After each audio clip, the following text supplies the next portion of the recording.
Boom! This is my kind of jam, ladies and gentlemen. We're ready to rock and roll today, and it's my favorite day. It's actually, James, is it actually my favorite day of the week? It is actually your favorite day of the week. SHIT. So happy it's Thursday. What happened to it? It disappeared. It ain't even on the screen. I don't know what's happening. All right, anyways, let's hit it. Here we go. Shut up and sit down. Not. None of those buttons are working. The Business Bros. Shut up and sit down. The Business Bros podcast was created for you. Learn from the business professionals who come to share their stories. Find out what's working in business, on social media, what's hot and what's not, straight from the mouths of successful entrepreneurs out there doing the real work. And now, welcome to another episode of All right, this is just me on my side. Business, bro. Whoa. All right. I don't know what's going on with the technical stuff. We might not be able to have any of that stuff. I don't know. Freaking PCs. Yeah. What can I say? I don't know if it's on my side. Ham, drop a movie clip real quick before we do the. You can't handle the truth. Nope. It's just StreamYard right now. All right. Cool. It is what it is. Yeah. Look at my GIF files. Nothing. All right. Cool. You get nothing. No. I'm seeing it. You're seeing it? Yeah. Brendan, are you seeing it? Yeah, man, we got it. All right, it's just my side. All right, hit it, Ham.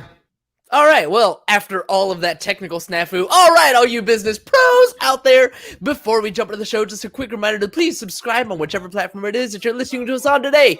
Give us a like, give us a follow, subscribe, drop a review, help other like-minded business owners find value from our awesome guests while we rise up in those podcast rankings. We'll sincerely appreciate every single one of you for it, and if you want to be a guest on the show, we'd love to have you on to learn from you as well. Go to www.businessbros.biz. Schedule your time slot. Don't forget to follow us on all our social medias at Business Bros Pod right there. All right, everybody, we're so excited and honored to bring yet another incredible guest to the Business Bros Pod. Now, to some people, playing the stock market is nothing more than a gamble, but finding success in the stocks game is easier when you have the right tools. Our guest today has built one of those tools, and he wants to help you build your wealth. His innovative tool helps you easily balance and maintain your stocks portfolio, even when new contributions, dividends, and stock splits occur. With help from this financial technology that our guest has built, you can set and track your trading goals, and with a single tap or click, make trades that keep your portfolio balanced and growing. Now, if you want to learn how to automate your stock portfolio, save yourself time and energy, and still make money in the market, you will want to tune in today. Joining us out of New Brunswick, Canada, from Passiv Portfolio Management Tool for Online Brokers, welcome to the show, Brendan Lee Young!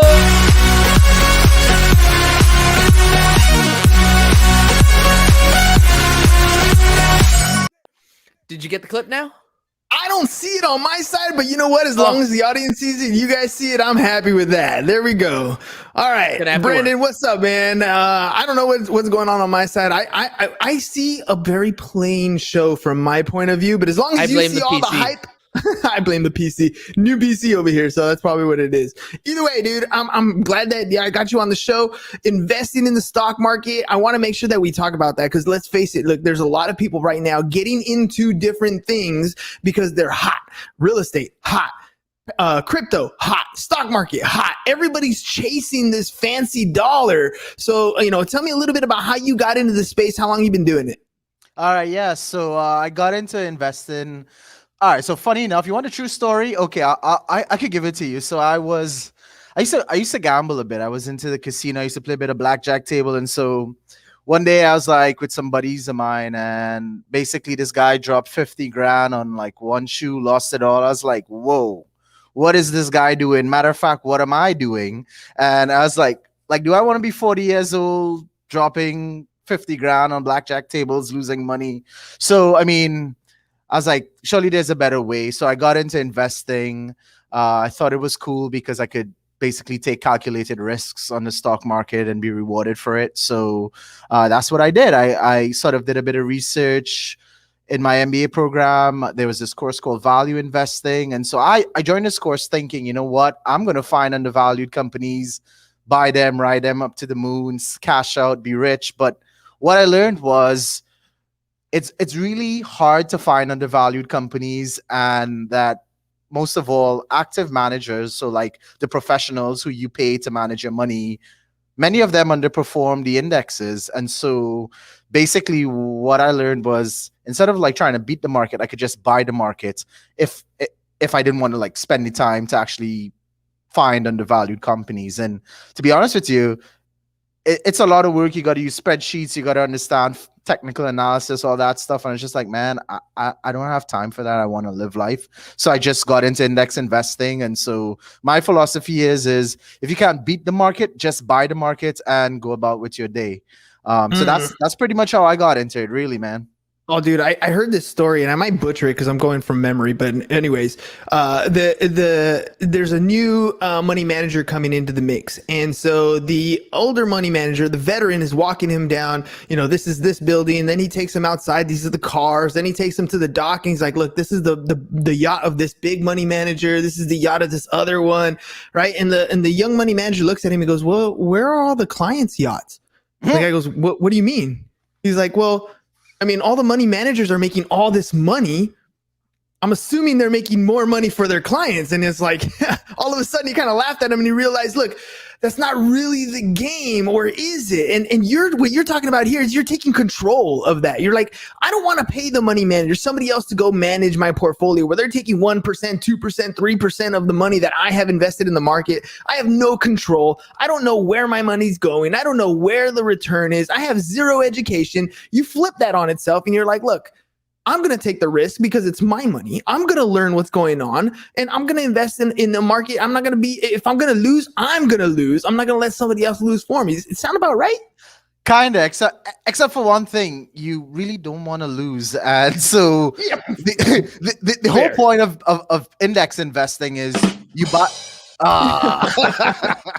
Yeah, so basically you don't want to lose, so you just buy the index and you get what the index gives you in terms of returns. And so basically that's what you do. I mean, basically take what the market gives you and you sort of feel good that, you know what, I could have spent hours of my time trying to figure out stuff, and I just save time by just buying the indexes. And let's define some stuff, right? Because people who are just getting into this space, maybe they don't speak stock language, right? So let's talk about the difference between buying a stock and buying an index. What do you mean by buying an index? All right, cool. So let's think about the NASDAQ, right? The NASDAQ is an index. It's basically a list of companies that trade on this particular market, and that's you buy an index that has stocks that essentially replicate the NASDAQ market. Or you can take the S&P 500, which is the Standard & Poor's 500 index, which basically ranks 500 of the US's top performing companies in the market. And that's sort of like the index. And so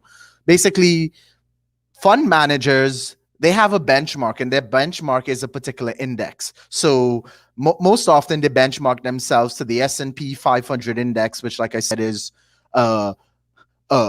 basically a grouping of Americans' top 500 companies based on something called market cap. And market cap is just basically essentially the popularity of your stock and its demand. I'm just trying to simplify it. And so basically that's sort of what they measure themselves against. And what we've sort of seen through various studies is that these active managers don't, like 85% of them fail to beat the markets in a given year. And if you look at a longer term, that number jumps to, I believe it's like over 90% of them fail to beat it on a long-term consistent basis. So if you think about this in the context of saving for retirement, your career, depending on your age, is going to last you maybe 25, 30, 40 years.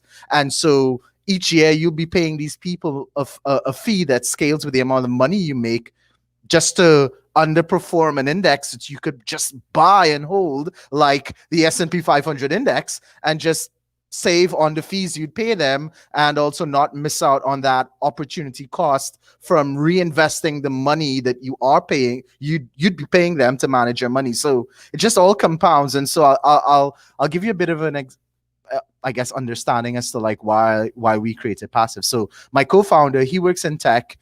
He was an engineer. He was making good money, and he did the math, and he realized that over the course of his career, he'd actually like save maybe about $1 million by just buying the indexes and saving on those fees, and of course getting the market's return. And so he was like, well, this is a no-brainer. If I just build this tool to help me manage my money, I'm going to save $1 million.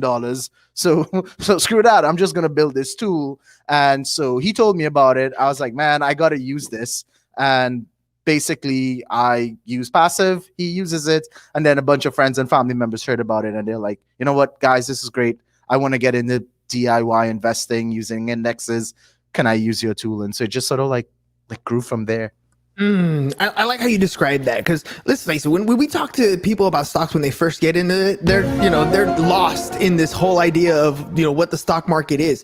So the way you're describing it, I want to kind of give an analogy to it, and you tell me if I'm on the right track. It reminds me of like fantasy football, right? So there's all kinds of players in the NFL, a ton of different NFL players, and you have a choice. You can go ahead and bet on an entire team. You can go ahead and create a fantasy football league where you can pull your own team members, and you may win, you may lose, right? But what you're saying when you're talking about an index is you're talking about maybe that guy on ESPN that talks to every NFL player, that talks to every NFL team, that knows the inside scoop. He's probably going to put together a better team that outperforms most fantasy football teams just because he's in the game every single day. So, an index is, to me, sounds like this is an all-star team. Or this is, the top ranked team. This is the metric for a long time. Maybe it was like the Patriots, right? This is the team that we have set the bar at. And whether they're doing well or above or below, that's kind of the metric that we look at it by. And what you kind of created was that like fantasy football app. Like all of a sudden it's like, hey, look, come this way. We're following these people who are already good at what they do. We're following that index, right? The S&P 500s. And we're going to do what they do. And you don't have to worry about paying somebody else to pick a team for you. You don't have to pay anybody else to, to find out all this inside scoop. You're just doing what these high achieving metrics are already doing. Did that analogy kind of help, or did I just confuse the crap out of people? well, it helped for me. I sort of looked at it as a simplistic way. Instead of like gambling in the casino, I could just buy the casino. So that's sort of how I sort of tell myself, like, index investing is the way. And so the thing is when you get into index investing and you sort of know what indexes you want to hold, the real challenge becomes keeping your portfolio balanced. So let's think about it for a second. You invest in, let's say, the S&P 500 index. It's a great index. Your portfolio is exposed.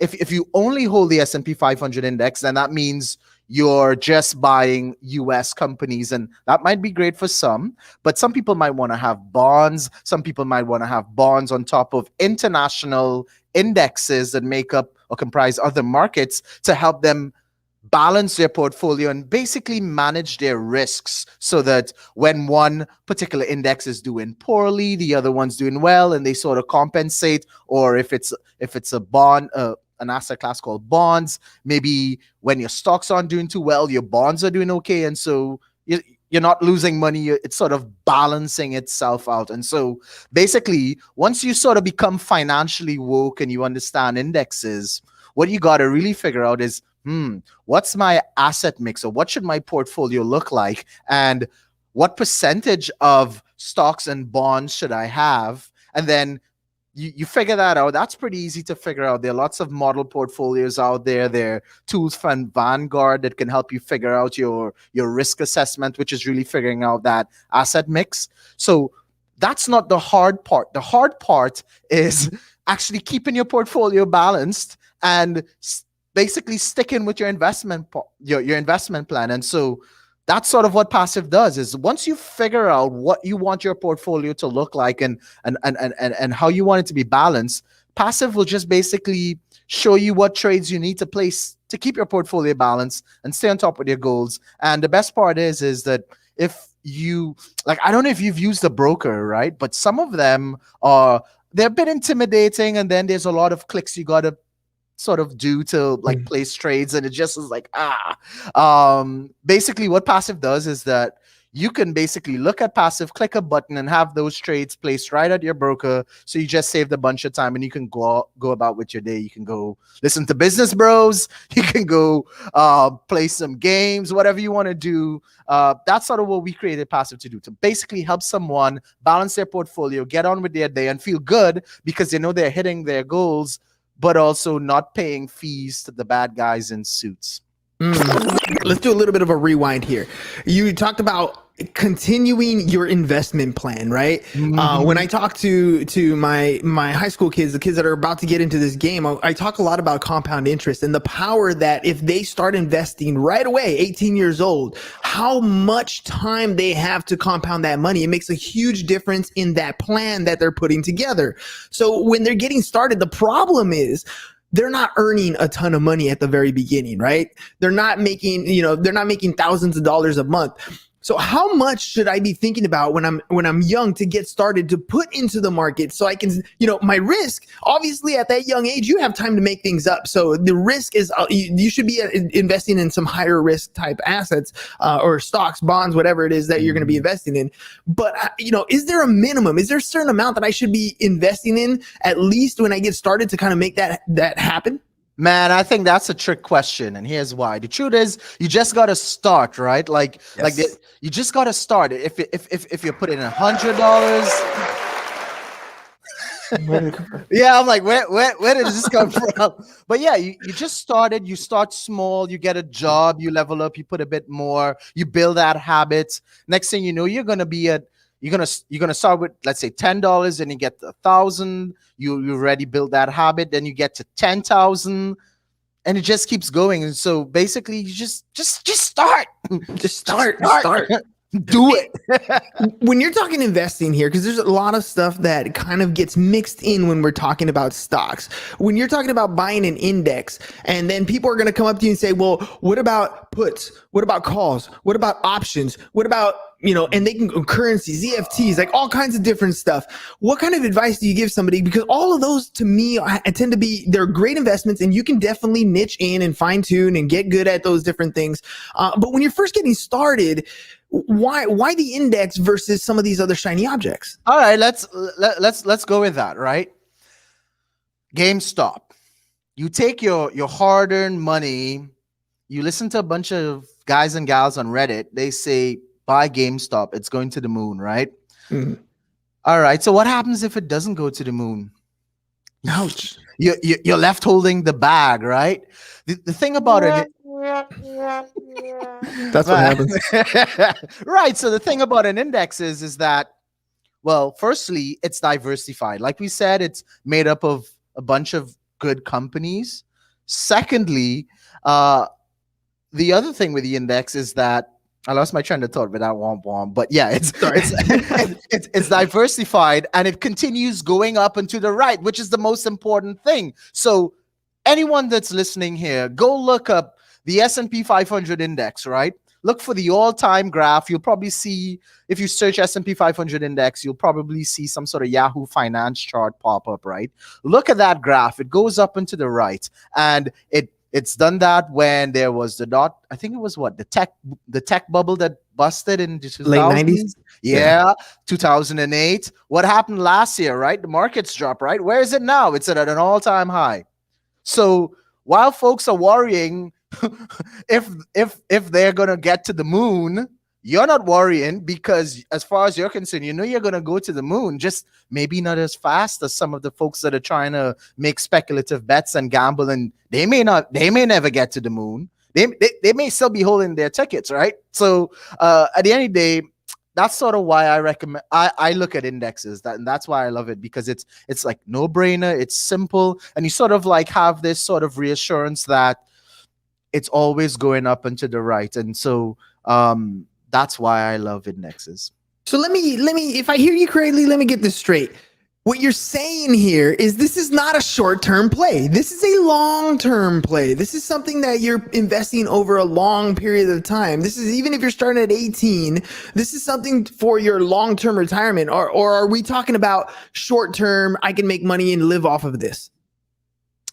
Yeah, no, it's got to be long-term, because let's say you started investing at January 2020, markets crash, right? How do you feel? You're like, crap, I just lost it all.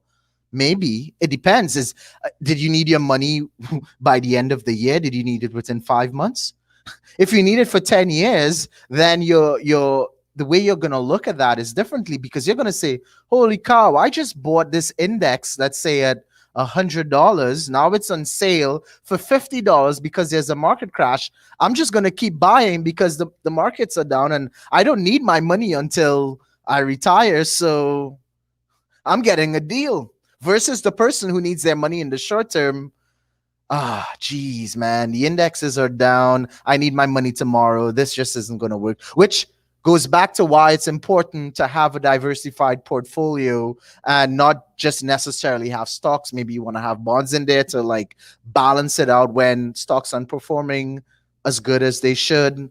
Bonds sort of like keep you centered, right? So that's sort of why I say indexes for the long term are good. Anything short term speculative is very risky, because you're just not guaranteed that you're going to get your money when you need it, because you don't know what's going to happen in the short term. But passive investors, index investors, they invest knowing that the markets always go up and to the right, and they look at the charts, they believe it, and that's sort of what they do, and that's what I do.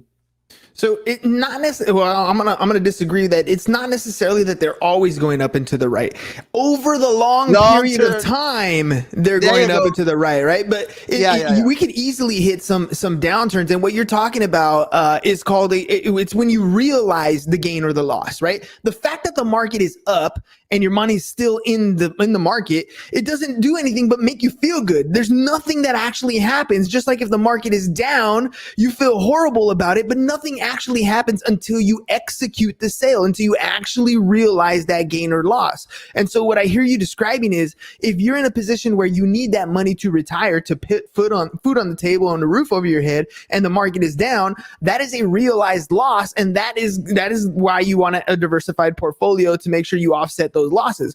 Versus if you're just cashing out on the shiny thing, you feel like a genius because you realize they gain, but you're not taking advantage of the long term. Did I hear you correctly? Yeah, basically that's pretty much it. Well said. All right. Well, let's get speculative here. So I'm gonna hit you with some stuff. This area right now, we're hot on highest Dow Jones, highest index values right now the market's ever been. We got super amounts of inflation right now. We got low interest rates, which basically means that the Fed's kind of stuck between a rock and a hard place. They have very little ability to control where the market's going to go. What do you think is going to happen? I mean, we're rounding on almost 100 years since the Great Depression, when the market took a huge dump, which to me means that's a huge opportunity, by the way, but it doesn't matter. The point is, what do you see? What is the feeling amongst people in that space, in the brokerage space, about what's happening in the market and where it's going to go? Ultimately, you're right. Over time, we're going to see it the up and to the right, but some short-term stuff that could be coming in the future. Well, that's the thing, man. Like I don't really like think about the short term. I think about the long term. And so, to be blunt, it really doesn't matter to me. I'm just going to sleep well. And if it does dip, I'm just going to buy more. So I hate to bust your bubble, but if it dip, I'm great. I'm just going to buy in, So, yeah.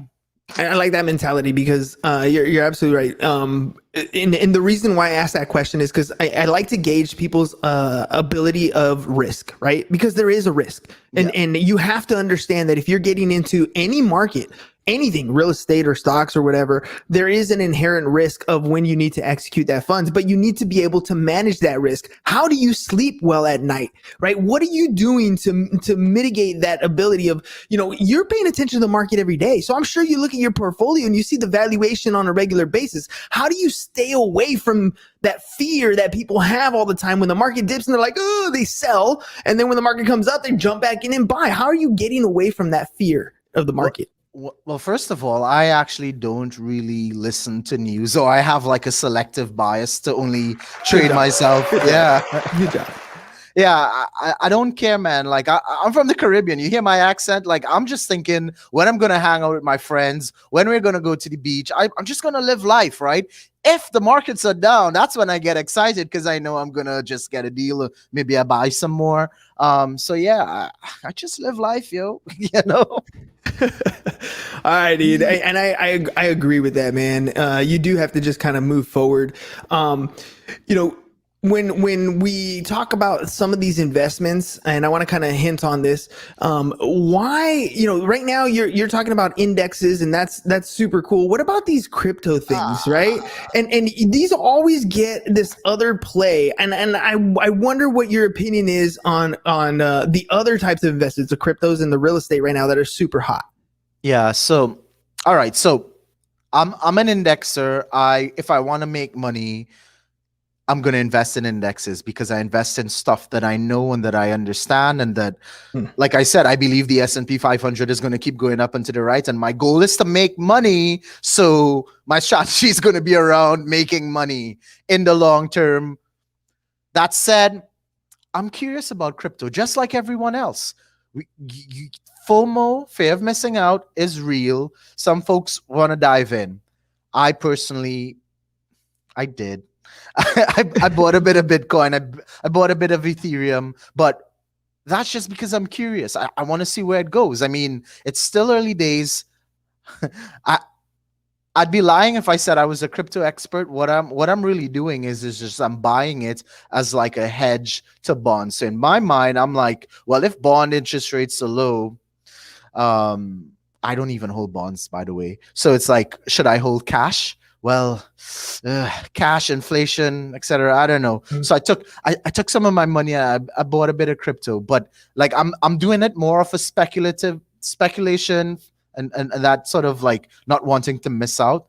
And you know what? If I lose what I lose in it, I don't care because it was a speculative bet that I just wanted to participate in only because I didn't want to miss out. I'm not, you know, like if you ask my co-founder though, he might give you a different take on it because he's like heavy into Bitcoin. And so he built his own Bitcoin ETF, dude cashed out. That's sort of how we founded Passive. So his take on Bitcoin and crypto is completely different. But I will say this. I see Bitcoin as gold. I see Ethereum as crude oil. So hear me out. So Bitcoin has like this sort of trust among people. It's well established. Like ever since that guy bought pizza with it, like, you know, it sort of evolved into this thing amongst maybe millennial investors, younger investors. So that's Bitcoin. You could look at it as maybe digital collector's item. It's like cool. It's like gold. Like you can't eat gold. Maybe you could wear it for bling on a chain or whatever, melt it down. But that's all you could pretty much do with it, right? So that's what I equate Bitcoin to. Now let's talk about Ethereum. Ethereum's cool because just like oil, you can take it in its crude form and do a bunch of stuff with it and create interesting things, products. Well, not products, services. And so basically, I think Ethereum is cool for that reason. And so in my portfolio, I've got a bit of Bitcoin and a bit of Ethereum. And my thinking is if it goes to the moon and it's great, well, then I didn't miss out because I had a small amount of money that I didn't mind losing. And, you know, it's no sweat off my back. All right. I love that. I love that. First of all, I mean, thank you for your honesty because that is 100%. I'm the same way. So I done $500 in Dogecoin, right? For the same exact reason. But here's the key that you said that I want to make sure that people understand. The money that you invested, you were willing to lose. You could have dropped that same amount of money on a roulette table and chanced it out, right? And not that you would, but you could have. You would feel about the same way. If you won, great, because I won. I like winning. But if you lose, it's not that big a deal. There's a difference between investing and gambling. And I think the way you described your investment in Bitcoin, the way you invested in crypto is very much the same. And the way you described the way your partner invested, that was different. That was very much strategized. That was very much studied. That was investing in something that he understands. And I love that you said that, because that's absolutely crucial for people to understand. There's so many people right now that are speculatively investing, which means they're gambling. That's a fancy way of saying you're gambling. You're getting into markets because you think they're always going up and your intention is to cash out when they hit a peak. Your problem is you don't know what the peak is,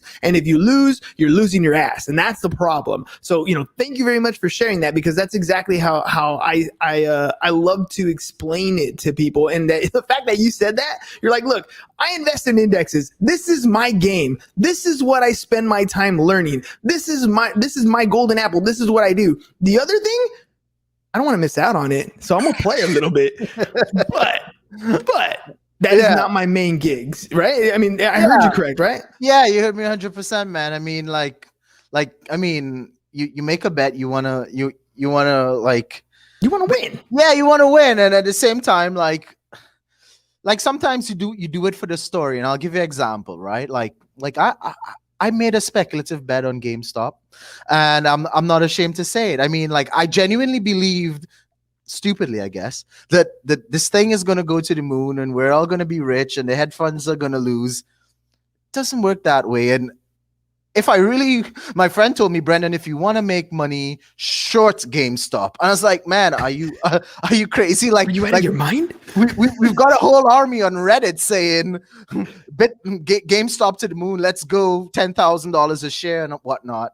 But he was speaking to me from the context of being an investment professional. And he shared his story with me when he was a trader. And he said, he worked in Toronto on the trading floor, and so he's leaving his office, and he runs into a trader and says, "Hey man, the markets are down, man. Like, it must be rough." The guy, because he was a new trader, the guy says to him, "Listen, man, I don't give a crap. Markets up, I make money. Markets down, I make money." So basically, needless to say, I lost on GameStop. but it was a fun ride, and I learned a lot. And I learned that, if anything, it reinforced why I'm a passive investor, why I do indexes, why if I make a speculative bet, I take a knee, I check myself, and I say, listen, if I lose this, I lose this. It's okay. I'm not betting the farm. It's just a thing that I'm doing that I don't mind losing. So yeah. Powerful. I mean, that right there, that story, that's perfect. Short it.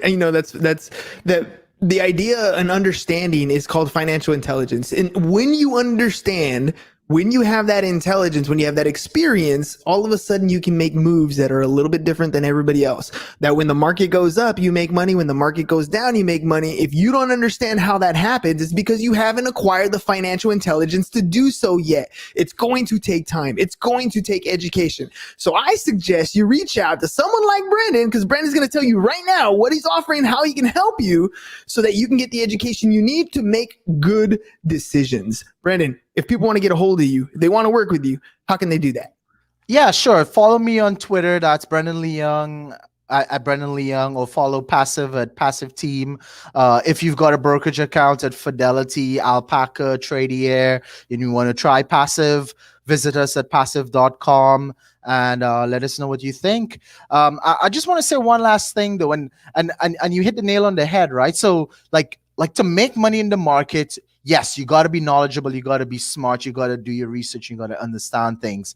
But this is the beauty of index investing. You don't need a finance degree to buy an index and hold it. And so if it's one thing I want your listeners to sort of take away from this fun chat that we had, is that, like, if you buy indexes and you hold them for the long term, you're probably going to be all right, versus speculatively invested in GameStop, cryptocurrencies, NFTs. Man, I don't even know. I don't understand NFTs. And anyway, but I think we came full circle in this conversation, really. So yeah.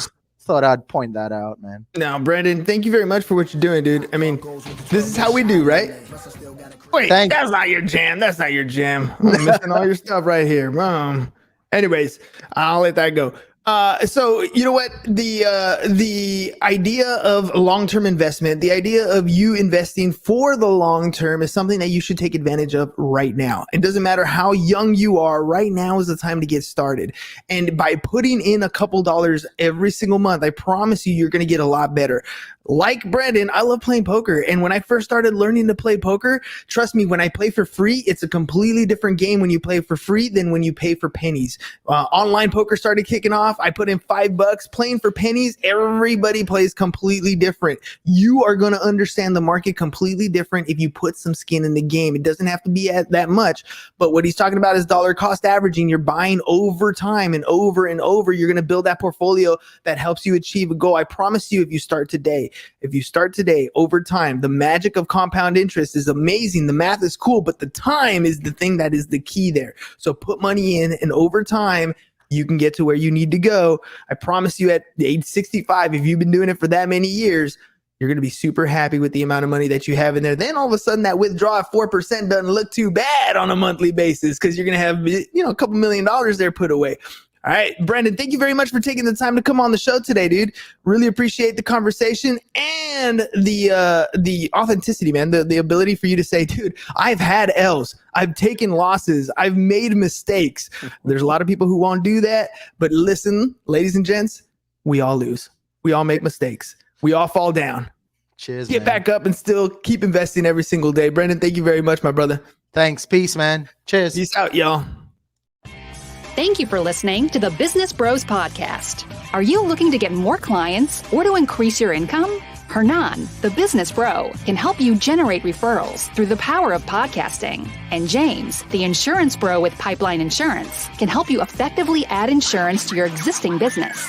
If you are ready to create wealth today and generational wealth for tomorrow, email businessbros@csfirst.com to schedule a free consultation. Or join the Business Bros Network, www.businessbros.biz.